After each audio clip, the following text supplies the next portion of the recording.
एक प्रसिद्ध साध्वी हुई हैं। जवानी में वे बहुत ही खूबसूरत थीं। एक बार चोर उन्हें उठाकर ले गए और एक वेश्या के कोठे पर बेच दिया। अब उन्हें वही कार्य करना था जो वहां की बाकी औरतें करती थीं। इस नए घर में पहली रात उनके पास एक आदमी लाया गया। उन्होंने तुरंत बातचीत शुरू कर दी। वह बोली, आप जैसे इंसान को देखकर मेरा दिल बहुत खुश है। कृपया सामने पड़ी कुर्सी पर बैठ जाइए। मैं थोड़ी देर परमात्मा की याद में बैठना चाहती हूँ। अगर आप चाहें तो आप भी परमात्मा की याद में बैठ सकते हैं। यह सुनकर उस नौजवान की हैरानी की कोई सीमा न रही। वह भी उस औरत के साथ धरती पर बैठ गया। कुछ समय बाद वह उठी और बोली, मुझे विश्वास है कि अगर मैं आपको याद दिला दूं कि एक दिन हम सबको मरना है तो आप बुरा नहीं मानेंगे। आप यह भी भली भांति समझ लें कि जो पाप करने की इच्छा आपके मन में है वह आपको नर्क की आग में धकेल देगा। अब आप स्वयं ही फैसला करें कि आप यह पाप करके नर्क की आग में कूदना चाहते हैं या इससे बचना चाहते हैं।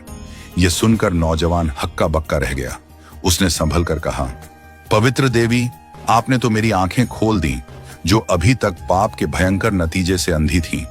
मैं वचन देता हूं कि फिर कभी ऐसी जगह की ओर कदम नहीं बढ़ाऊंगा। हर रोज नए आदमी उस औरत के पास भेजे जाते, लेकिन पहले दिन आए नौजवान की तरह उन सब की जिंदगी बदल जाती। कोठे की मालकिन को हैरानी हुई।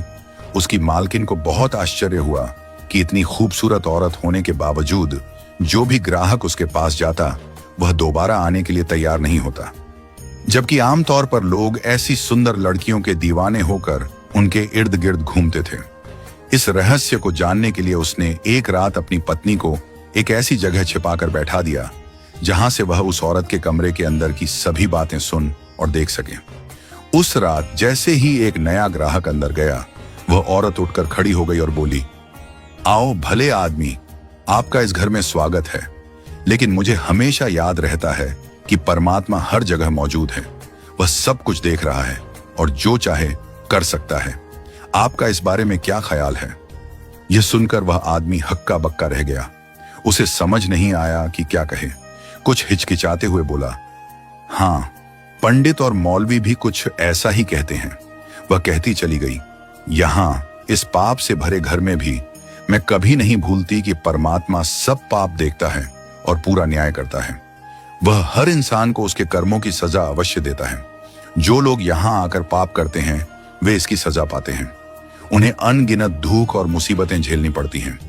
मेरे भाई, हमें यह मनुष्य जन्म भजन कीर्तन करने के लिए मिला है, संसार के दुखों से छुटकारा पाने के लिए, परमात्मा से मिलन करने के लिए, न कि जानवरों से भी बदतर बनकर इसे बर्बाद करने के लिए। पहले आए लोगों की तरह इस आदमी को भी उस औरत की छिपी सच्चाई का एहसास हो गया। उसे अपनी जिंदगी में पहली बार यह अनुभव हुआ कि वह अब तक कितने घोर पाप करता आ रहा था और आज फिर वही करने जा रहा था। वह फूट फूट कर रोने लगा और औरत के पांव पर गिरकर क्षमा मांगने लगा। उस औरत के शब्द इतने सहज, निष्कपट और दिल को छू लेने वाले थे कि वहां की मालकिन की पत्नी भी बाहर आकर अपने पापों का पश्चाताप करने लगी। फिर उसने कहा, हे पवित्र लड़की, तुम तो वास्तव में एक साध्वी हो। हमने कितना बड़ा पाप तुम पर लादना चाहा। इसके बाद मालकिन ने उसी वक्त उसे उस पाप की दलदल से बाहर निकलने का आदेश दे दिया। इस घटना ने उसकी अपनी जिंदगी को भी एक नया मोड़ दे दिया और उसने पाप की कमाई हमेशा के लिए छोड़ दी। ईश्वर के सच्चे भक्त जहां कहीं भी, जिस हाल में भी हों, वे हमेशा मनुष्य जीवन के असली उद्देश्य की ओर इशारा करते हैं और भूले भटके लोगों को नेक राह पर चलने की प्रेरणा देते हैं। ये महान औरत कोई और नहीं बल्कि महान साध्वी राबिया बसरी थी। इसीलिए हमें हमेशा माया के लोभ से बचना चाहिए और चाहे कम समय ही सही, लेकिन भगवान की आराधना अवश्य करनी चाहिए।